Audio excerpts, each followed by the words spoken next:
Radio Publique Africaine.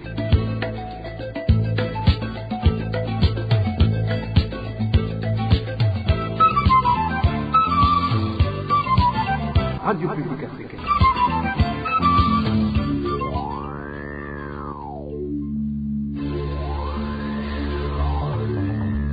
C'est le moment de suivre le journal parlé en français.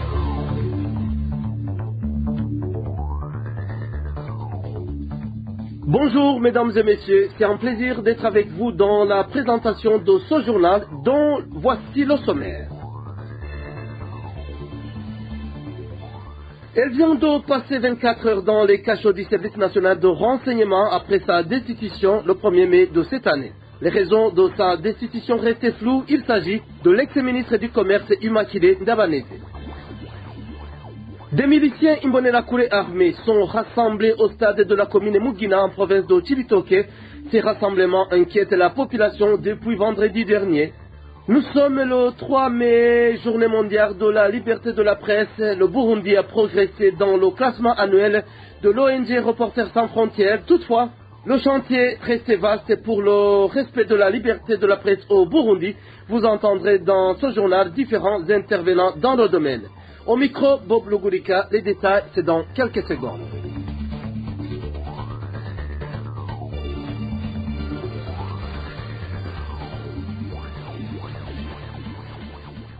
Encore une fois, bienvenue dans ce journal. Je vous le disais dans les titres. Elle aura été la première ministre en fonction à séjourner dans les cachots sous le régime du CNDD-FDD. Selon des informations fournies par certains agents du service national de renseignement, la ministre Immaculée Ndabanese a été libérée ce dimanche soir après 24 heures passées dans les cachots des services secrets burundais. Les raisons de sa destitution énoncées par la présidence de la République restaient floues. Plusieurs sources indiquent qu'elle aurait été limogée à la suite de la vente illicite de la seule épave Aircraft appartenant à l'ancienne compagnie de transport Air Burundi. D'autres sources proches de la présidence de la République révèlent que le projet de protection et de réhabilitation du port de Bujumbura aurait créé un conflit entre la ministre Ndabanese et certains poids lourds du régime. Nous y reviendrons dans nos éditions ultérieures.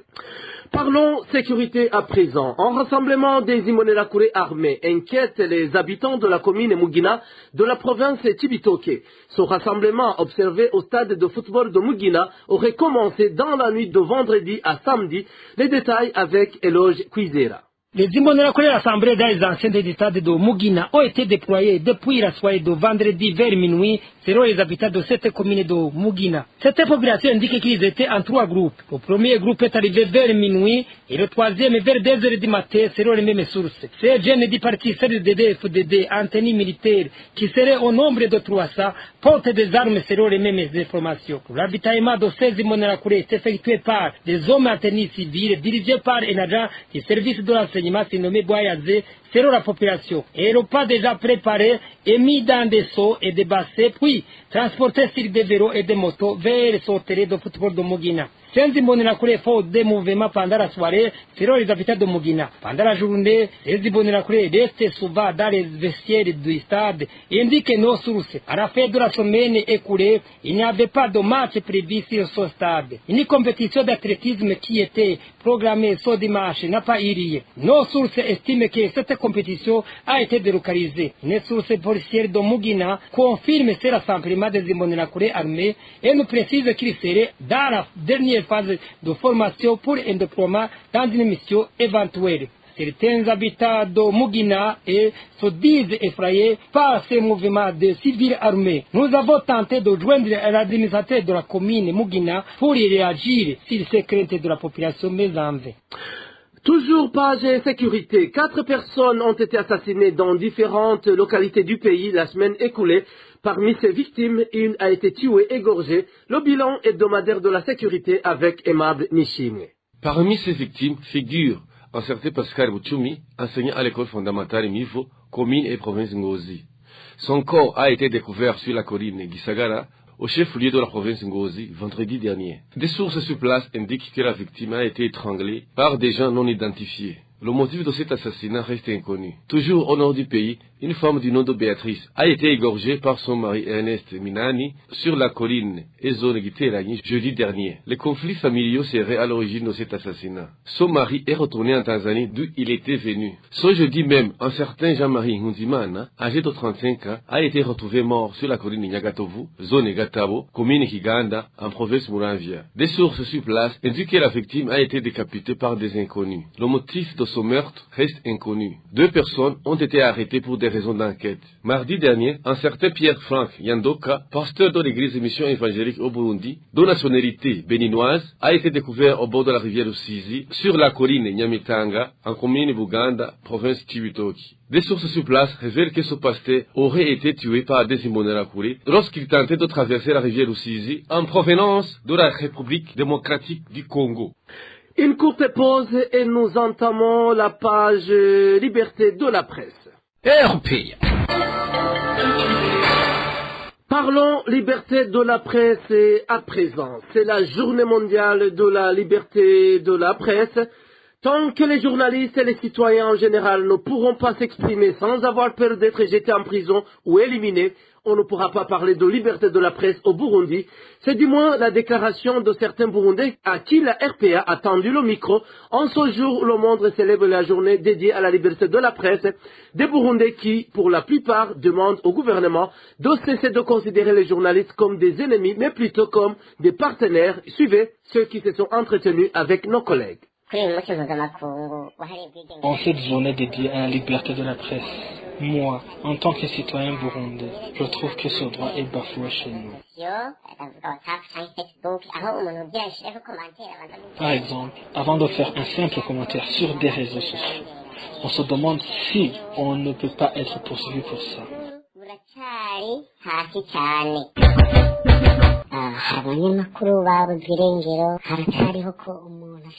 La liberté de la presse n'est pas respectée au Burundi parce qu'il y a un journaliste qui est toujours porté disparu. Tu peux également être poursuivi pour avoir écouté les radios non reconnues par le gouvernement burundais.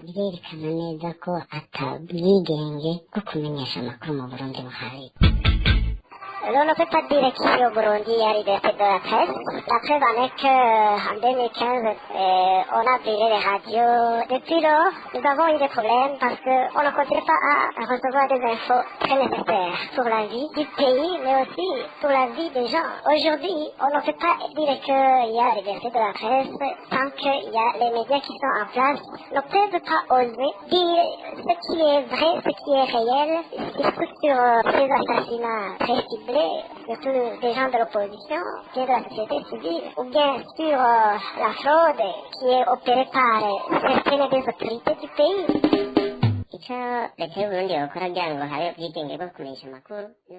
L'État burundais devrait traiter ce problème en commençant par ses racines, jusqu'à ce qu'un jour, les informations recueillies par les médias soient bien accueillies par tout le monde, y compris le gouvernement. Comme par exemple, on le voit dans certains pays développés où l'on n'a pas peur de demander au chef de l'État de rendre des comptes à la population à travers des médias.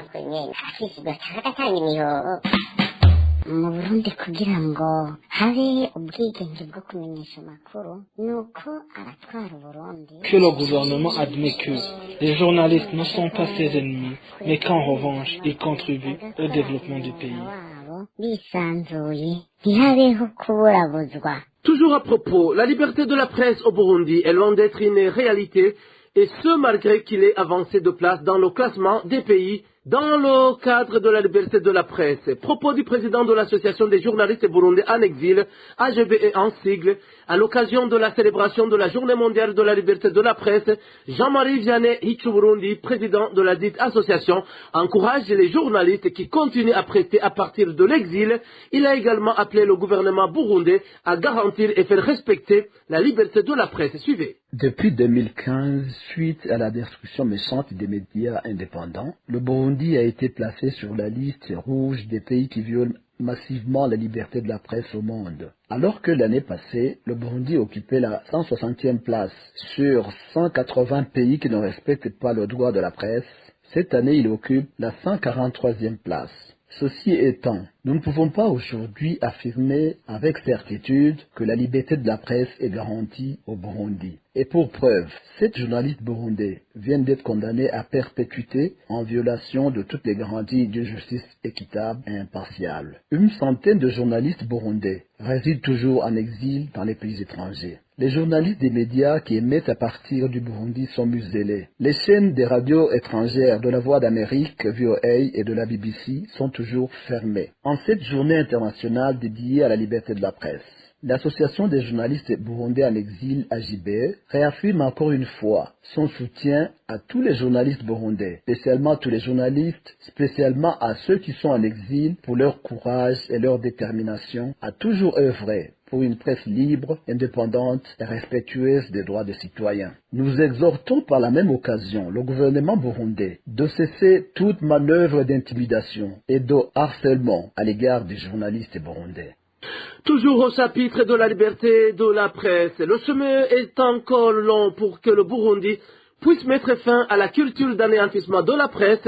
C'est en substance la réaction d'Arnaud Froger, directeur de Reporters sans frontières Bureau Afrique, qui explique que malgré quelques avancées significatives, la liberté de la presse est loin d'être effective au Burundi, suivait plutôt Arnaud Froger. Le Burundi n'est pas encore sorti de 5-6 ans de prédation totale de l'indépendance du journalisme dans le pays, et qui aujourd'hui il figure à la 147e place sur 180, même si des signaux encourageants ont été notés, ça reste une place qui est très mauvaise. Par exemple, souligner qu'il reste de nombreux chantiers à mener, celui des journalistes qui se trouvent encore en exil et qui sont nombreux, le fait que tous les médias puissent effectivement reprendre leur activité, lutter aussi contre l'impunité. C'est le cas de Jean Bigirimana qui effectivement reste un cas qui est non soldé. Il est officiellement considéré comme porté disparu faute d'enquête sérieuse, et aucune enquête et aucune investigation sérieuse n'avait été menée autour de ça malgré les pistes qui existaient. Et est-ce qu'une enquête sérieuse sera enfin menée par les autorités burundaises? Est-ce que les journalistes qui sont aujourd'hui en exil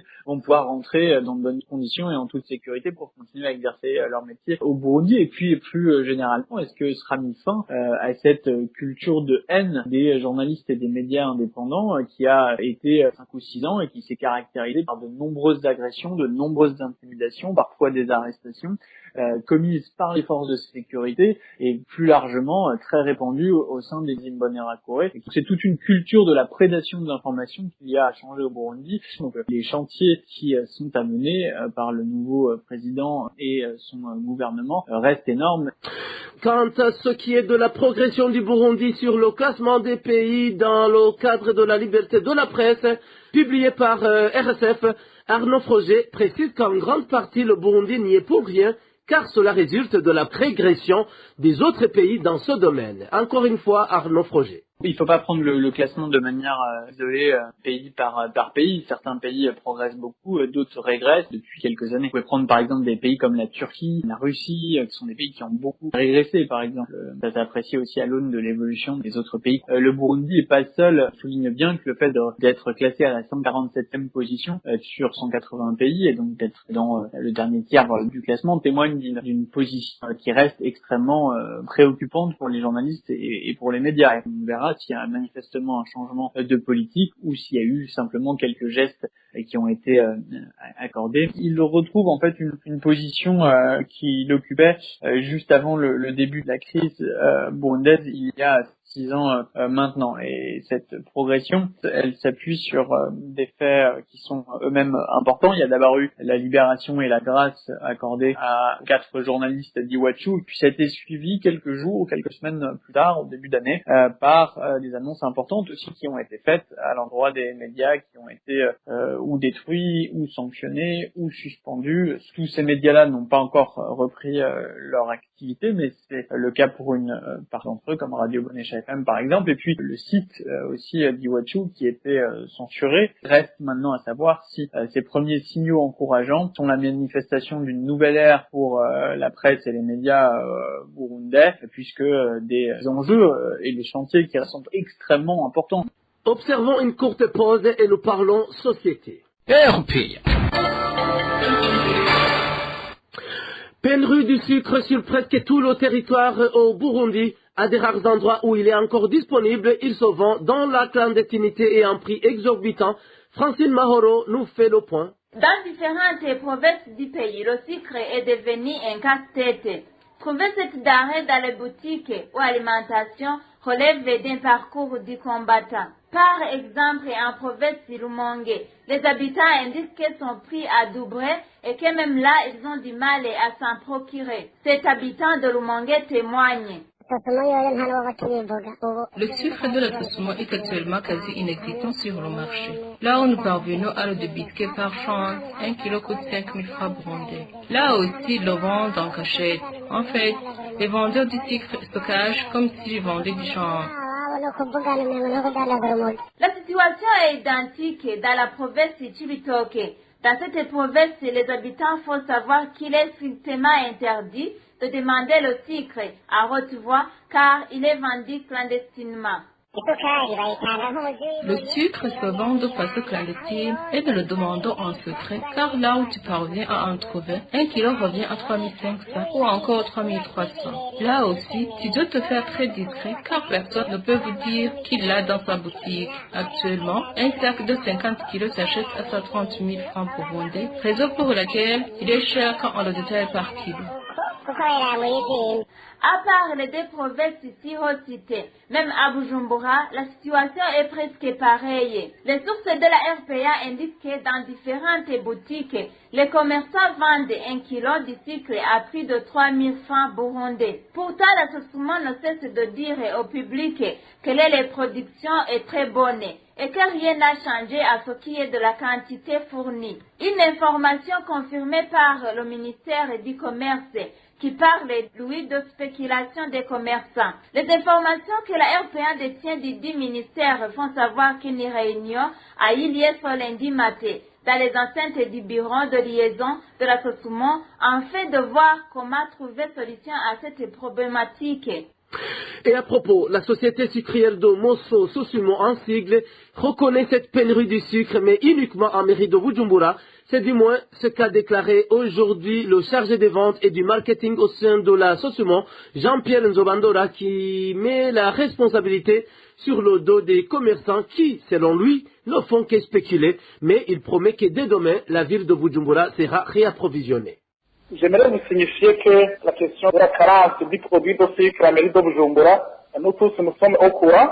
Avec le mois d'avril, le quota qui était prévu, comme on l'a signalé, a été distribué. 2300 tonnes, donc comme prévu, a été sorti de nos stocks. Et pour le moment, nous entrons au mois de mai. Les listes sont disponibles. Il y a des commissions qui ont été nommées pour se mettre à l'œuvre et nous épauler à résoudre le problème au niveau de la Sosumo. Nous sommes mis autour d'une table pour essayer d'analyser le contour de la problématique. La mairie de Bujumbura aussi, au niveau de l'administration. Au moment même où je vous parle, ils sont réunis avec les chefs de zone pour analyser, cibler les alimentations et qui se conduisent très bien dans la vente du sucre pour que ces alimentations soient servies en première position pour secourir immédiatement la population de cette carence du sucre après le travail de dépouillement par les autorités administratives de la mairie. Demain matin, les alimentations seront servies en premier lieu, mais aussi pour le reste, y compris même les grossistes. Le planning d'achat va être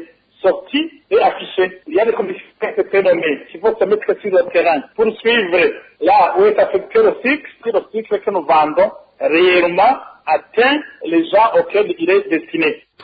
Nous devons cette interview à nos collègues de la radio nationale. Parlons économie à présent. Au sujet de la hausse des prix, la Brarodi a annoncé ce dimanche la hausse de certains de ses produits. La grande Amstel qui coûtait 1800 francs coûte désormais 1900 francs burundais. La petite Amstel passe de 1400 à 1500 francs burundais. L'Amstel Bock est passée de 1300 à 1500 francs. Quant à l'Amstel Royal, elle coûte désormais 2200 francs, soit 200 francs de plus sur l'ancien prix. Les boissons gazeuses, elles, passent de 700 à 800 francs burundais. Cette hausse intervient quelques jours seulement après que la Brarodi ait commencé à vendre une partie de sa production à l'étranger afin de se procurer les devises qui sont devenues de plus en plus rares au Burundi. Toujours aux pages économie. Le système politique inclusif visant le rétablissement de la stabilité ainsi qu'une économie centrée sur l'agriculture et la lutte contre la corruption sont des ultimes voies de sortie pour le Burundi. Analyse de l'expert en économie André Nikwigidze concernant cette situation économique dégradante au Burundi, actuellement classé premier pays le plus pauvre au monde par le Fonds monétaire international. Suivez André Nikwigidze. En termes de solutions, je pense qu'il n'y en a pas beaucoup. La première solution, c'est la restauration de la paix et la stabilité, afin que chaque Burundais, où qu'il se trouve, se sente en paix et qu'il puisse s'activer aux activités de développement, en particulier dans l'agriculture. La deuxième mesure qu'il faudrait prendre, c'est une sorte de plan Marshall pour le développement de l'agriculture. Aucun développement ne pourra être réalisé aussi longtemps que l'agriculture n'aura pas produit les performances voulues, c'est-à-dire dégager des ressources supplémentaires par rapport à la consommation et financer éventuellement l'industrie et même financer les exportations. Comme vous le savez, l'agriculture, c'est le moteur du développement économique et social. La troisième mesure à prendre, évidemment, c'est la bonne gestion des ressources publiques et prendre une mesure salutaire de tolérance zéro en matière de corruption et de gaspillage des ressources publiques. Et enfin, la quatrième mesure à prendre, c'est la mobilisation des ressources aussi bien intérieures qu'extérieures. Mais cette mobilisation ne pourra être facilitée que par la paix, la stabilité, l'arrêt des violations des droits de l'homme et le dialogue inclusif avec tous les partenaires burundais, avec tous les médias, les organisations de la société civile et aussi les partenaires de développement qui ont réduit ou suspendu leurs aides. Mais cela dépend évidemment de la volonté politique du pouvoir en place. RPA. Parlons éducation à présent. Grogne du personnel enseignant et non enseignant à l'université du Burundi pour cause le retard salarial observé au sein de cette institution qui leur cause divers ennuis. Un membre du personnel témoigne en disant qu'ils perçoivent leur salaire au-delà du 15 du mois prochain. Ils demandent aux autorités habilitées de se saisir de la question pour que les salaires leur parviennent au même moment que les autres employés de la fonction publique. Suivez. Ici à l'Université du Burundi, les salaires des personnels de l'Université du Burundi parviennent très tardivement. Je ne sais pas pourquoi on ne peut pas percevoir les salaires au même moment que les autres fonctionnaires de la fonction publique. Ces derniers mois, nous avons perçu les salaires au-delà du 15. Autrefois, c'était le personnel de la route qui devait percevoir les salaires en premier lieu, tandis que les personnels de l'Université du Burundi devaient percevoir au-delà du 15. Et chaque fois, ça s'accumulait, mais aujourd'hui, on a fusionné la régie des œuvres universitaires à l'Université du Burundi. C'est-à-dire qu'aujourd'hui, nous percevons au même moment, à la même date, pour les fonctionnaires de la roue et de l'Université du Burundi, et très tardivement, comme j'aurais déjà signalé. Et cela nous cause des ennuis avec le paiement des loyers ou autre chose. On nous dit que le personnel de l'Université du Burundi touche beaucoup. Peut-être que c'est la raison qui pousse le ministère des Finances de faire traîner au dossier pour pouvoir d'abord payer les autres fonctionnaires de la fonction publique et les autres. Et l'université, comme on nous dit, nous touchons beaucoup, parce que ce qui touche en termes de millions, ce ne sont que des professeurs, donc des docteurs. Sinon le reste, nous ne touchons presque rien, donc c'est un problème. Alors nous demandons aux autorités de l'Université du Burundi de se saisir pour que les salaires nous parviennent au même moment que les autres. Toujours au chapitre éducation, d'autres défis auxquels fait face le personnel enseignant, c'est la distance par rapport à leur lieu de travail. Bon nombre des enseignants qui se sont entretenus avec la RPA disent parcourir jusqu'à 50 km par jour, une situation qui se répercute non seulement sur leur famille, mais également sur les apprenants. Plus de détails avec Eric Nyonzima. Dans plusieurs provinces du Burundi, si pas dans toutes les provinces, ils ne sont pas rares les enseignants qui parcourent plus de 20 km, voire 50 km par jour pour aller et revenir de leur lieu de travail. Cet enseignant d'origine des communes de la province de Muramvya témoigne. C'est vrai qu'il y a des enseignants qui font journalièrement de longs trajets. Moi-même, j'en fais partie, car je fais 9 km à l'aller et 9 au retour, ce qui fait au total 18 km. En province de Bubanza, tout tel cas ne manque pas également. Il y en a qui habitent Bubanza Centre et qui vont enseigner en Ngara Muram. Ceux-là font près de 40 km par jour. Ils travaillent durant toute la journée et rejoignent leur famille le soir. Ils ne peuvent pas s'installer là-bas parce que ça signifierait une double ration, chose très difficile vu leur salaire. Pour les enseignants, cette situation est consécutive au redéploiement opéré sur fond de favoritisme. Après le redéploiement de l'année dernière, certains enseignants se sont retrouvés mutés de leur famille. Beaucoup d'entre nous sommes victimes du clientélisme parce qu'on voulait mettre quelqu'un d'autre de bonne famille à la place. Affamés et contraints de faire le même trajet au retour, ces enseignants arrivent chez eux en pleine nuit et très éreintés. Ce qui fait qu'au fur et à mesure, ils n'ont pas la force de dispenser convenablement les cours. Merci à toi, Eric Nyonzima. Parlons société à présent.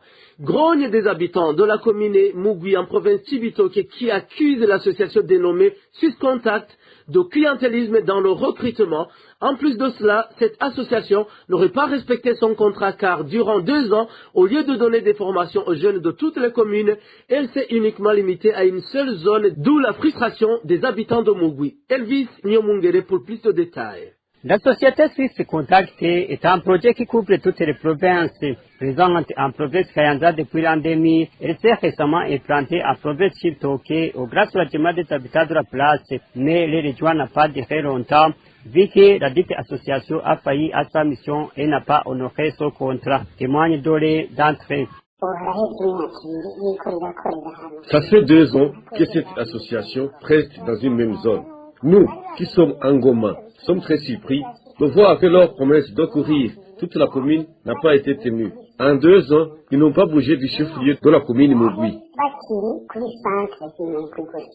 Notre tort reproché à cette association, c'est qu'au lieu de générer des emplois comme promis, ces responsables en ont fait une propriété privée, si pas familiale.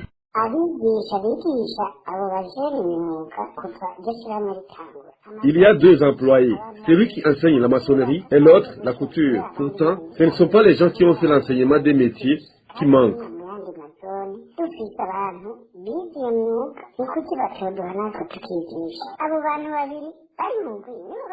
Pourquoi ne pas nous embaucher aussi, puisque les 2 ne peuvent pas dispenser ces cours dans toute la commune?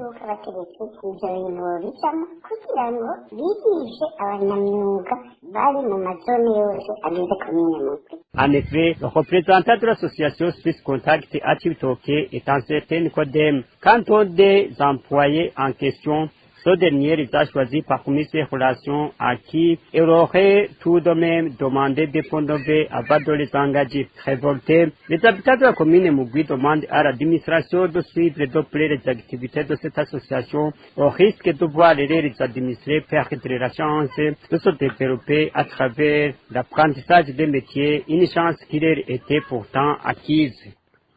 Merci à toi, Elvis.